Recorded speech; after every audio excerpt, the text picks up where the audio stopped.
Shippers work with brokers to gain access to more carriers than they could manage on their own. Carriers work with brokers to access freight they couldn't otherwise. Unfortunately, when brokers fail, both shippers and carriers suffer beyond losing lanes they partnered with brokers on.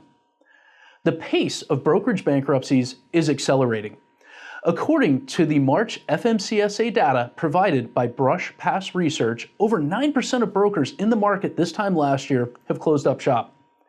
This video is not legal advice, but breaks down the risk, uncertainties, and steps to reduce the risk of getting burned by brokerage bankruptcies. When a broker goes out of business, everyone loses. Carriers get stuck with unpaid invoices, and shippers are required to compensate these carriers. Shippers who have already paid the broker may have to pay their freight bill twice.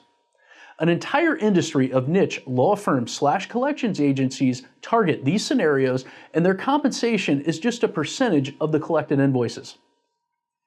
The convoy situation has gotten extremely murky, with many sophisticated shippers not issuing payments to convoy, knowing the carriers who hauled their freight will come after them directly for payment.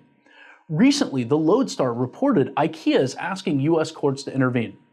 Interesting move by IKEA, and one that will likely write the playbook for shippers dealing with this scenario in the future.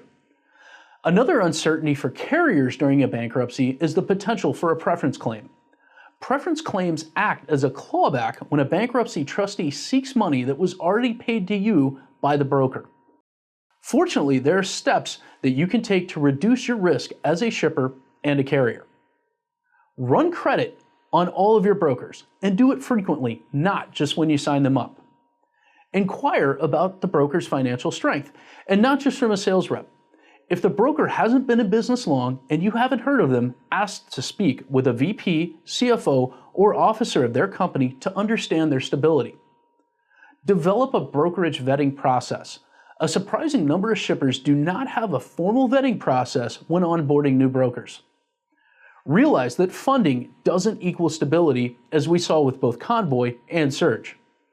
Rates are often the biggest key. The brokerage industry is over 40 years old, and no one has a secret sauce for pricing. Often, towards the end of a company's life cycle, pricing is used as a lever to supplement volume and execute orders. If somebody offers you a below market rate as a shipper or an above market rate as a carrier, ask yourself if the difference is worth the risk. If you have questions or would like to speak with a broker working for an organization with over 100 years of financial stability, reach out to us at connectwithbrokerage@adeweypyle.com.